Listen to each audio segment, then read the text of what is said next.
Tony Parker is out for maybe a week. He might be back for their next game. It's the Spurs after all, so we can't ever assume we know anything.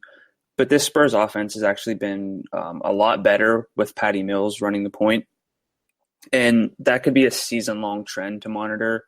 And those are the kinds of things that are most important to me right now. The team's pace is about 96 possessions per 48 minutes with Patty Mills on the court for about 160 minutes. It's 90.6 with him off for 177 minutes.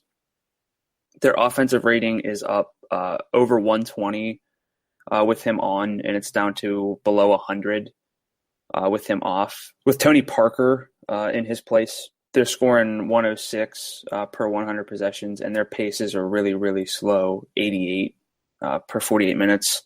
That's something that really worries me. And if we're looking at straight-up lineup construction, this really surprised me. But the lineup of LaMarcus Aldridge, Kyle Anderson, Pau Gasol, and Kawhi Leonard is a plus 14 points per 100 possessions in 38 minutes with Patty Mills.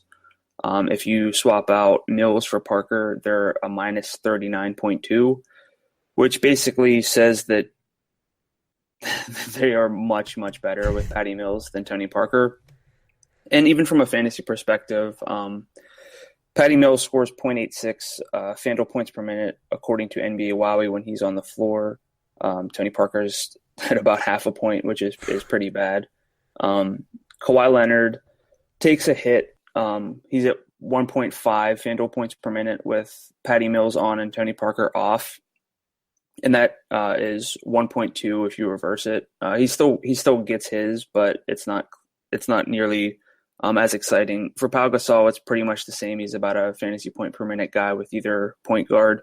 But LaMarcus Aldridge also takes a hit from 1.1 FanDuel points per minute to 0.85 with Tony Parker. So I think we can really ramp up the Spurs, especially Kawhi and LaMarcus Aldridge, when Tony Parker sits, which I think is going to be inevitable throughout the year. So this is a season-long sort of trend that I have my eyes on, especially with a team like the Spurs, who they're going to be competitive, and it's going to be sort of fun to watch them each and every game.